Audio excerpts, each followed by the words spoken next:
Hi, I'm Glenn Rogers, and this is American Perspectives. Today, we're going to talk about 2024 and how we can win. Obviously, when I say we, I'm talking about conservatives. Doesn't matter if you're a Republican or a Libertarian or an Independent or even a Democrat who happens to be more conservative.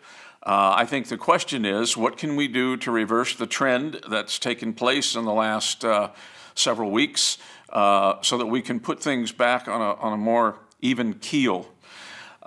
Because the Senate acquitted former President Trump, he can run for president again. The question is, will he? We don't really know. I'm not sure he's totally sure yet whether he will or won't. It sort of depends. From one point of view, 4 years is not that long, but from another point of view, it is. A lot can happen in 4 years. So if President Trump decides to run, will he be the best candidate? Can he win? These are some of the questions that we need to think about today. But before we do that, I want to ask you to help me out with something. I'd like to ask you to subscribe to our channel. Doesn't cost you anything. There's no obligation. Nobody's going to bother you, but it helps us out a great deal. So there's a little button down there below. If you'll just click on that, what it does basically is it tells YouTube that you like the content of our programming, and it allows the video to move on up through their algorithm, and it makes it available to more people. So if you could do that, that would be really helpful. Maybe hit the thumbs up button that says, you like the video. You can hit the share button and send this to other media platforms, and you can leave comments. So any of those things you do would be really helpful to us. Okay, so winning in 2024. Personally, I think that President Trump can win again. But what if, for some reason, he chooses not to run? I mean, he may not, for any number of different reasons. Then we must be willing to get behind whoever becomes the Republican candidate.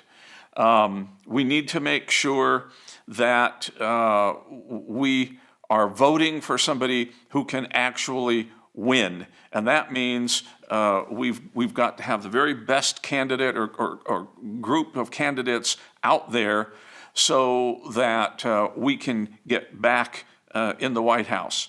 And I think the very first thing that we have to do beyond that, beyond making sure we get the very best candidate we can, is that we have to embrace the idea of mail-in voting.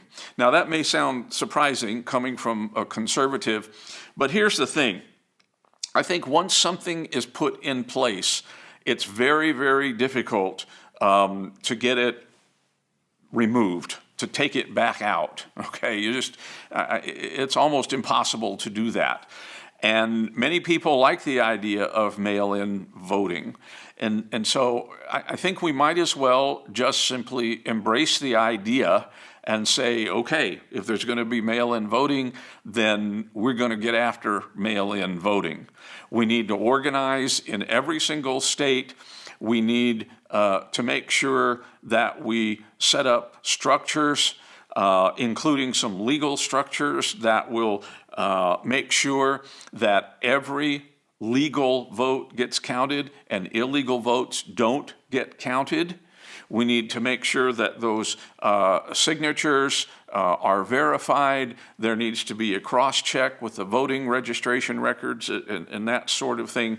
But we need to be very sure that we get every single legal vote that we can get. And we can't just sit and hope that people will do the right thing. We have to be busy making sure it happens.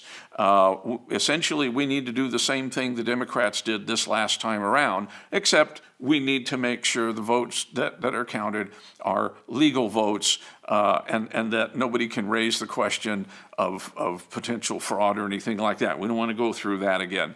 So Republicans need to work very, very hard to make sure that mail-in voting is done correctly. But if we don't embrace it, and if we don't use it, if we don't do the very best we can to get every single vote, then we may not win 2024. So that's something we really need to focus on. The next thing we need to do is to focus on 2022. We need to take back the House and the Senate before we get too concerned about the White House in 2024. There's an imbalance of power right now that's going to be a real challenge. And we may be able to, hold things off for a couple of years, or at least slow things down. But the best thing to do is make sure that we take back the House and Senate in 2022. And in order to do that, we're going to have the very best candidates that we can get, that we can put forward. Candidates who can articulate a very clear message of how the Republican Party can help, how the Republican Party can make a difference, how the Republican platform and methodology and ways of going about doing things will make this country the very best place that it can be for everybody. Not just for Republicans and conservative people, but for everybody. And when we find those candidates, then we need to campaign on their behalf. And maybe those candidates will be brand new people. They've never run for office before. Maybe they'll be people who have already been in the Senate or the House and they're old hands at this. It doesn't matter where they come from.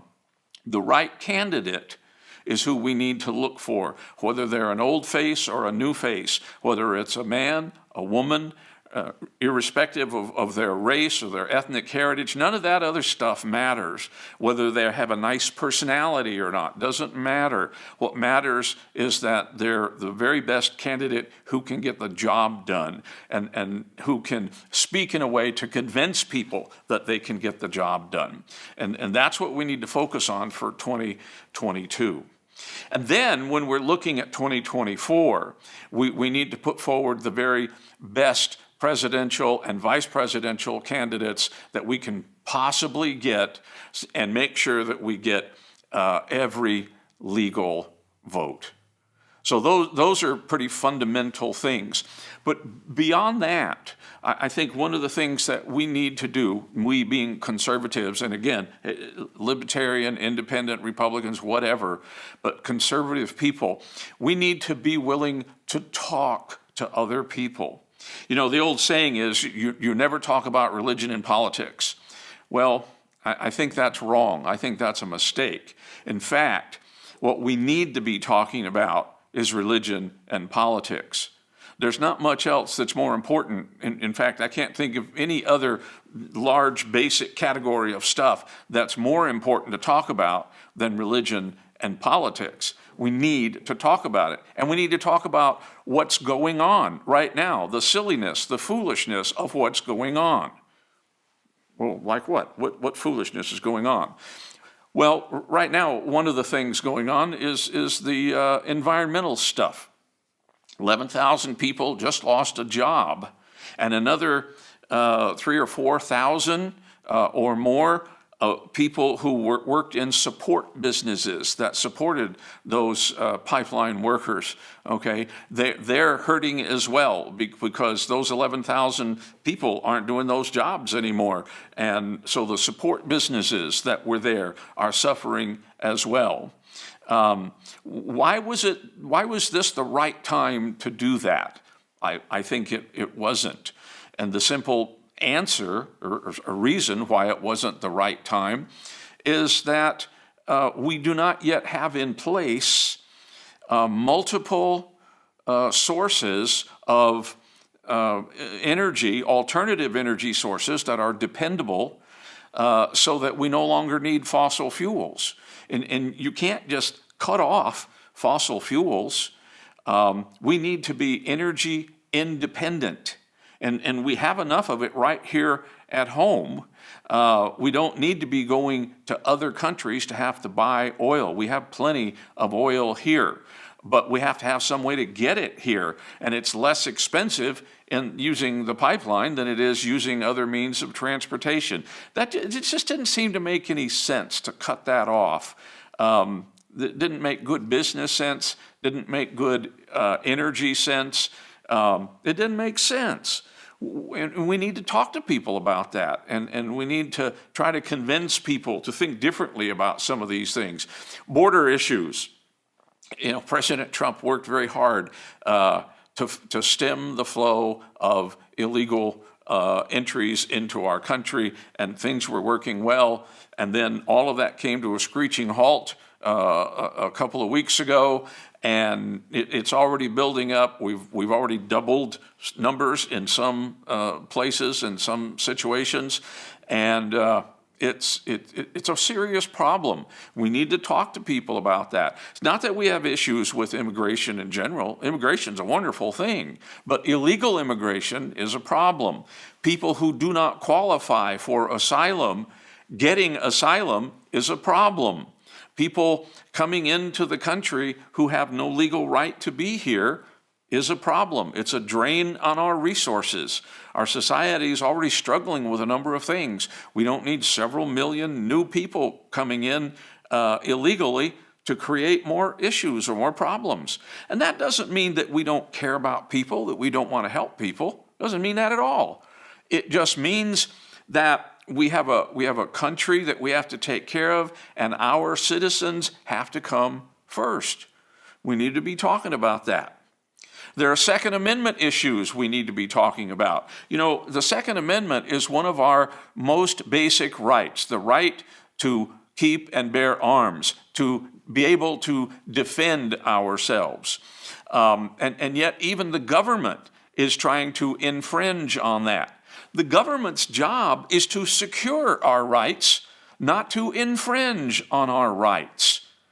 We need to talk about the Second Amendment and what it means, and the kind of challenges that we're experiencing right now about the Second Amendment. Then there are foreign policy issues that we need to be concerned about. What kind of sense does it make to start negotiating with an enemy country who wants to destroy the nation of Israel, who hates us, who has funded terrorist programs that are targeting us? What sense does it make to open things up so they can develop nuclear capability? That doesn't make any sense. That doesn't make any sense at all. So there are issues that we need to talk with people about and help them to understand that the current administration is going down the wrong road. It's going down the wrong road, and that the goals and methods of the Republican Party is the best way to keep American society strong and secure. We cannot be afraid to say that, and we cannot be afraid to engage people in discussing those kinds of issues and concerns. We need to be able to talk to other people. And one of the things that might help is a little book that I've written here, a bunch of really good reasons to be a Republican. You can get this from Amazon, you get it through Barnes & Noble, but this might give you some ideas if you're willing to talk to people. But we have to be busy doing things if we want to ensure that we take back the White House in 2024. And one of those things is developing the right candidates and supporting them. And another is talking to people and help them understand how they need to vote, the kind of candidates that they need to vote for.